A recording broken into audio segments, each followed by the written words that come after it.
Hello po! Teacher Maria here. So, another week na naman po at syempre, assign na naman ako sa aming daycare for the planning. And for this week, I decided po to go with vegetable. Yan po ang aking theme. Kasi mahilig po ang mga estudyante ko na nagluluto-lutuan sila. So, meron kaming mga toys na vegetables. Yan. So, lagi silang nilalagay nila sa pot, tapos sinistir nila. Meron din kaming parang counter or kitchen na laruan. Doon sila naglalaro palagi. Tapos sasabihin nila, eat, eat, eat. So, alam nila yung ilang vegetables na meron kami. Pero yun yung mga batang nakakapagsalita. So, sabi ko, magandang introduce sa lahat ng estudyante ko yung team na ito. Ayan. So, let's start dito sa ginawa kong props. Ayan. So, may egg tray ako doon sa loob. Ayan. Egg tray. Tapos ito po ay pizza box. Ayan. Kasi ang asawa ko po ay nagtatrabaho sa sports bar, sa restaurant. So, meron silang pizza doon. Ito yung inuwi niyang free meal niya. Yan. Kaya nagagamit ko lahat ng mga boxes na pinaglagyan ng pizza. Kaya sponsored po ako ng kanyang company. Ayan. So, with this, nilagyan ko po ng egg carton sa loob. Pinaint ko lang siya ng light brown. Tapos, gumawa ako ng iba't ibang vegetables. Tapos, nilagyan ko ng popsicle stick. Yan. So, gustong-gusto ng mga bata, ng toddlers, yung may kukunin, ibabalik, shoot nila. Yan. So, mahilig sila sa ganong mga activity. Tapos, kalimitan din, sasabihin nila, corn, corn, eat! Yan. Yun nga lang, talagang kinakain nila, sinusubo nila. So, lagi namin nire-remind that in the mouth, you just have to pretend. Okay, nyam, nyam, nyam. So, i-demonstrate namin, pinapakita namin. Oh, you just do this, you just pretend, nyam, nyam, sweet corn. So, ganun po. Yan. So, I have sweet corn, eggplant. Ito po ay, huwag kayo magkakamali. Ito po ay broccoli. Yan, broccoli. Sabi ng estudyante ko, kasi dinala ko ito ng Friday, nilagyan ko ng stick sa daycare. Sabi niya, 3. Ayan. So, hindi kagandahan yung gawa ni teacher na pagkamalang 3, pero broccoli po yan. Ayan. And I have carrots and tomatoes. Ayan, nakita na rin ito ng isa ka estudyante. I mean, nung inaalaga kong bata. Sabi niya, apple. Sabi ko, no, it's not an apple. Oh, tomato, tomato. Teacher, tomato. Yes, you're right. It's a tomato. So, siguro, napagkamalan niya yung toy namin na tomato. Toy na tomato, napagkamalan niya siguro na apple. At na-correct na siya before. So, alam na niya na magkamukha ang toy at ang parang picture na tomato and apple. Pero in real life naman hindi. Hindi naman masyado. So, nilagyan ko lang siya ng kaunti pang design dito. Para naman hindi siya plain. So, may araw and may pandilig siya. Tapos, meron ding butterfly. Ayan. So, nandun din yung concept nung farming. Ng vegetable farming, kumbaga, or ng gardening. Yan. So, meron din kaunting grass. Yung ganito po mga pinoprovide namin, nagtatagal lang siya ng isang araw sa mga bata. Kasi, it's either nalawayan nila, nakain nila, or tinanggal nila yung tape. Yan, ganun po kasaya. So, right away, basta hawak nila yan, nag-take din kami ng pictures nila kasi para makita ng parents yung ginagawa nila activities sa daycare.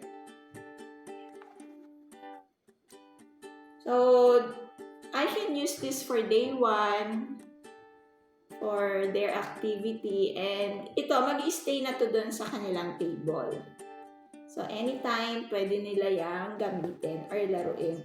Yun nga lang, ang mahirap sa ganito, pag tinanggal nila, minsan dadalhin nila sa kung saan, mas makakalimutan na nila, may iba sila nakita.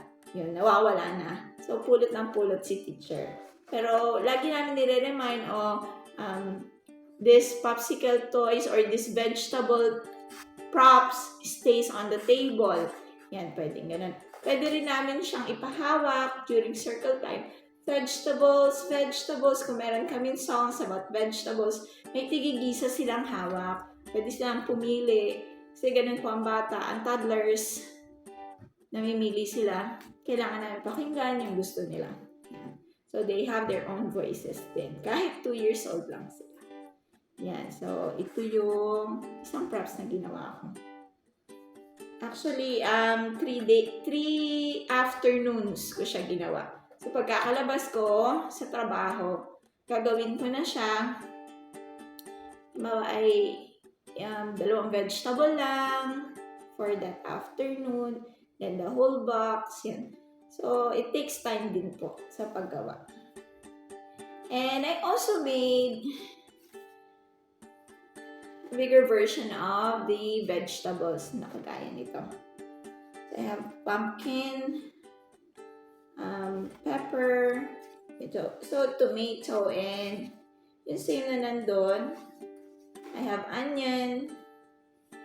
So, yan. So, ito naman po, ang gagawin ko, lalagyan ko ulit siya ng yarn, sasabit ko siya dun sa center nung yung sabitan namin, which is I posted last time, I took a video nung zoo animals ang aking team.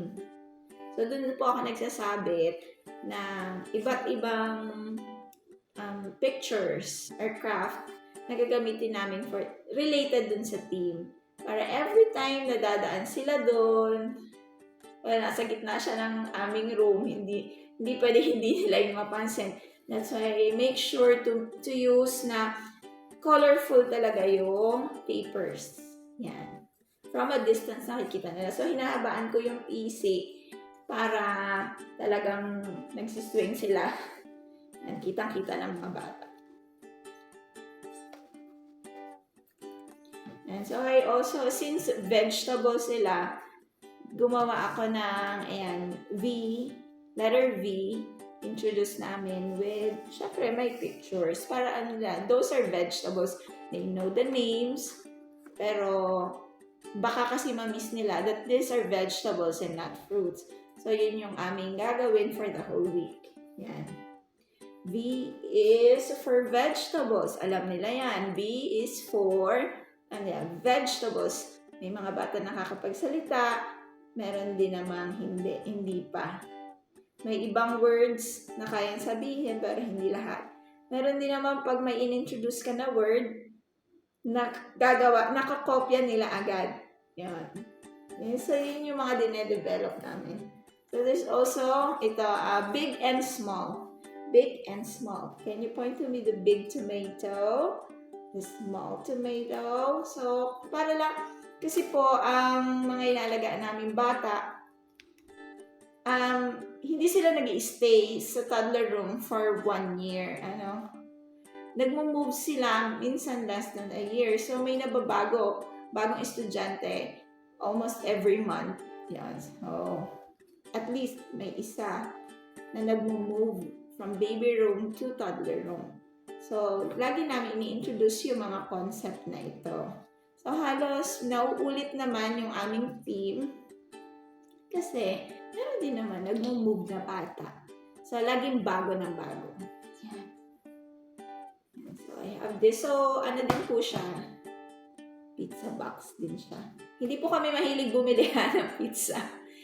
Yun lang po yung free meal na nakukuha ng asawa ko. Once in a while, he gets pizza kasi gusto ng mga bata. Yan. Pero kami naman mag-asawa, hindi kami masyado. Commercial lang yan. Yan. So, yan. Ito, big and small. The next one is, let's count. So, may numeracy din.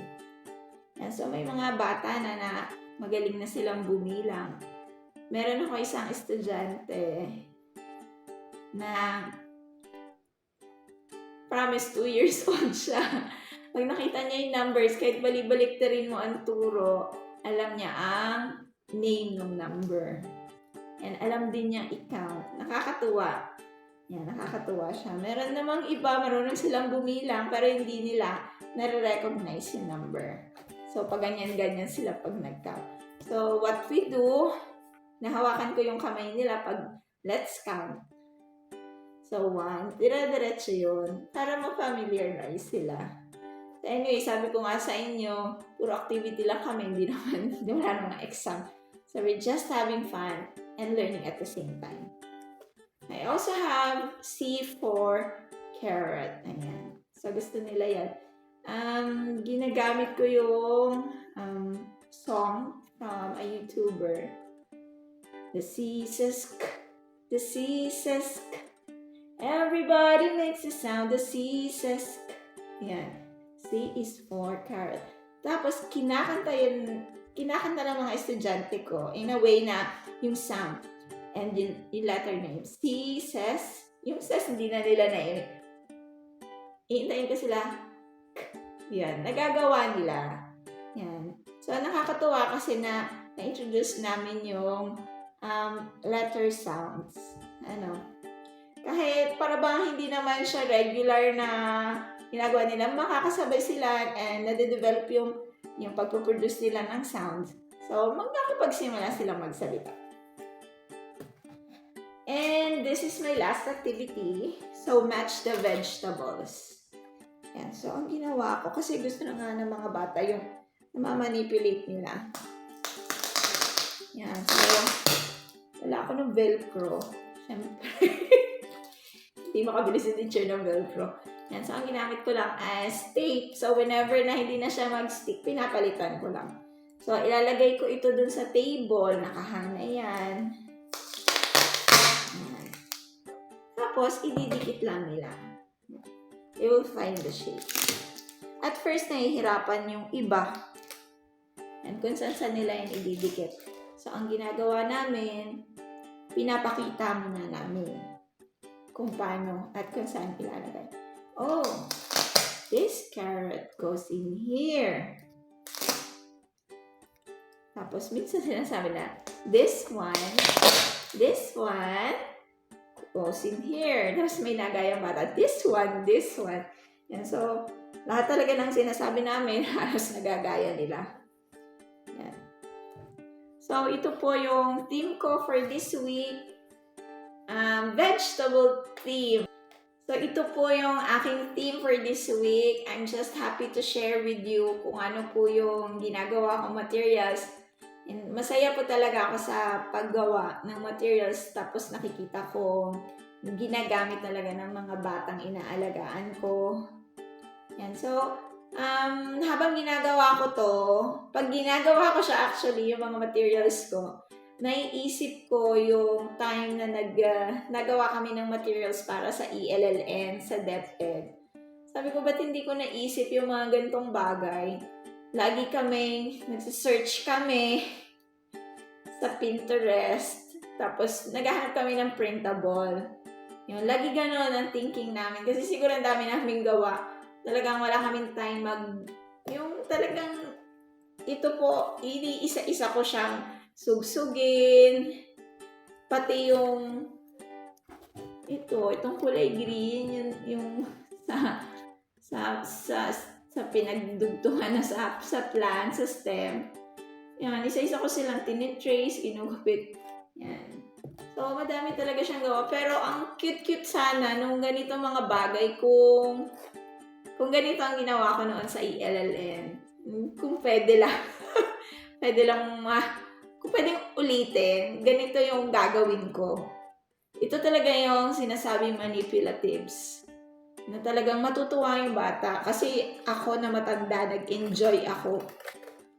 Alam ko nag-enjoy ako. Talagang, to think na 2 years old lang yung aking inaalagaan dito. What more pa kung yung kinder, grade 1, and grade 2, ayan.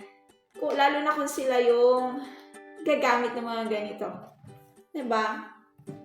So, nakikita ko din before to sa Pinterest, but hindi ko siya ginagawa as ganito. Lagi ako naghahanap ng printable kasi yun yung madali sa akin as a teacher. Kailangan mapiprint ko, tapos ilalaminate namin. Papatulong kami sa parents kung merong billing. Yan, most of the time, teachers po ang nagawa nun. Kaya, yun yung easy way ang lagi nang hanap. Pero ang sarap-sarap nakita ng mga materials na talaga ikaw ang gumawa. Yan, so, I'm just happy to share with you. Ito po yung mga materials ko for this week. So, vegetable theme po ako. So, that's it for this video. I hope you enjoyed like I did. So, once again, this is Teacher Maria. Bye for now.